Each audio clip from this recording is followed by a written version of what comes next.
Major ডালিম আসল নাকি নকল, এই প্রশ্ন করে অনেকগুলো ঐতিহাসিক সত্যকে আড়াল করার চেষ্টা চলছে। যে সত্যগুলো আওয়ামী লীগ বারবার মানুষকে বোঝাতে চেয়েছে, তার কিছু বিষয়ে সাংবাদিক ইলিয়াসের সঙ্গে সাক্ষাৎকারে মেজর ডালিমের মুখ থেকে বেরিয়েছে। বিএনপি জামাত বঙ্গবন্ধুর পুত্র শেখ কামালকে নিয়ে বাজে গল্প বানিয়েছিল, সেটা যে মিথ্যা তা মেজর ডালিম স্বীকার করলেন। জিয়াউর রহমান বঙ্গবন্ধুর পক্ষে স্বাধীনতা ঘোষণা দিয়েছেন, সেটা স্বীকার করলেন। কোন মুক্তিযোদ্ধা ৩০ লক্ষ শহীদের সংখ্যা নিয়ে হাসি তামাশা করতে পারেন না, তিনি সেটা করেছেন। খুনিরা যে পাকিস্তানের এজেন্ট ছিল মানুষ বুঝতে পেরেছে। কোন সাম্প্রদায়িক মানুষ মুক্তিযোদ্ধা হতে পারে না।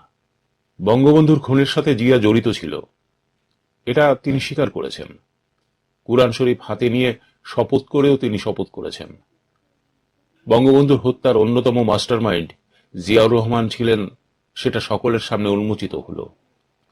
জিয়াউর রহমান একা ক্ষমতা ভোগ করেছেন, এজন্য তিনি শাস্তি পেয়েছেন, এটা খুনি ডালিম বললেন। জিয়া হত্যার সাথেও এই গংরা জড়িত ছিল কিনা খতিয়ে দেখা উচিত। জিয়া ৪,০০০ সেনা সদস্যকে নির্মমভাবে হত্যা করেছে। জিয়া বাংলা লিখতে পড়তে অথবা সঠিকভাবে বলতেও পারতেন না, কারণ তার শৈশব কৈশোর ও বেড়ে ওঠা পাকিস্তানে, সেটা খুনি ডালিমের মুখ থেকে সকলেই শুনেছি। এতদিন আওয়ামী লীগ বলেছে, কেউ বিশ্বাস করেনি, এখন অনেকেই বিশ্বাস করবে। শেখ কামালকে নিয়ে একটা অপপ্রচার ছিল, যেটা তিনি খোলাসা করেছেন।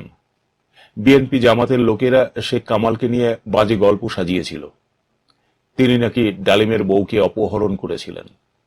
এই ধরনের গল্প আমরা সকলেই শুনেছি, কিন্তু সাংবাদিক ইলিয়াসের সঙ্গে লাইভে মেজর ডালিম স্বীকার করলেন এই ঘটনার সাথে শেখ কামালের সম্পৃক্ততা ছিলই না। মেজর ডালিম স্বীকার করেছেন বঙ্গবন্ধুকে হত্যার পরিকল্পনা মুক্তিযুদ্ধ চলাকালীন সময় থেকেই চলছিল। এই হত্যার নেপথ্যের কারিগর জিয়া কুরআন শরীফ নিয়ে শপথ করেছিলেন। খুনিদের সাথে তার সার্বক্ষণিক যোগাযোগ ছিল। বঙ্গবন্ধুর বাসায় মেজর ডালিম ও তার স্ত্রী সবসময় যেতেন। বঙ্গবন্ধু কই মাছ পছন্দ করতেন। মেজর ডালিম মাঝে মধ্যেই বঙ্গবন্ধুর বাসায় গিয়ে খাবার খেতেন। শুধুমাত্র চাকরি হারানোর জন্য বঙ্গবন্ধুকে হত্যা করা হয়নি, এটা দেশি বিদেশি চক্রান্তের ফসল ছিল। লোকটি কতটা নিকৃষ্ট, যার বাসায় নিয়মিত খাবার খেতেন তাকেই সপরিবারে হত্যা করলেন। এমনকি ১০ বছরের শিশু শেখ রাসেলকেও হত্যা করা হলো। বঙ্গবন্ধুর বাসায় যে কোনো মানুষ যেতে পারতেন।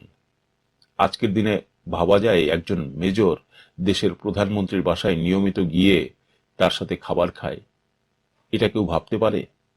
বঙ্গবন্ধু কতটা মহান ছিলেন, তিনি বিশাল হৃদয়ের অধিকারী ছিলেন। এই জন্য তিনি দেশের সকল মানুষকে ভালোবাসতেন, মানুষকে আপন করে নিতেন। তাই তো একজন সামান্য মেজরকে নিয়ে তিনি একসঙ্গে খাবার খেতেন। মেজর ডালিম একজন নিকৃষ্ট মানুষ। ধর্ষিত নারীদের সংখ্যা নিয়ে তার দেওয়া উদ্ভট তথ্যই তার চরিত্রের প্রমাণ বহন করে। তার বিকৃত হাসি দেশের নারী সমাজের কাছে ধিকৃত হচ্ছে। সকলে উপলব্ধি করছে খুনিরা কতটা নিকৃষ্ট। সাংবাদিক ইলিয়াস ও খুনি ডালিমের ভিডিও দেখলে নতুন প্রজন্ম মানুষ আর অমানুষের মধ্যে পার্থক্য বুঝতে পারবে।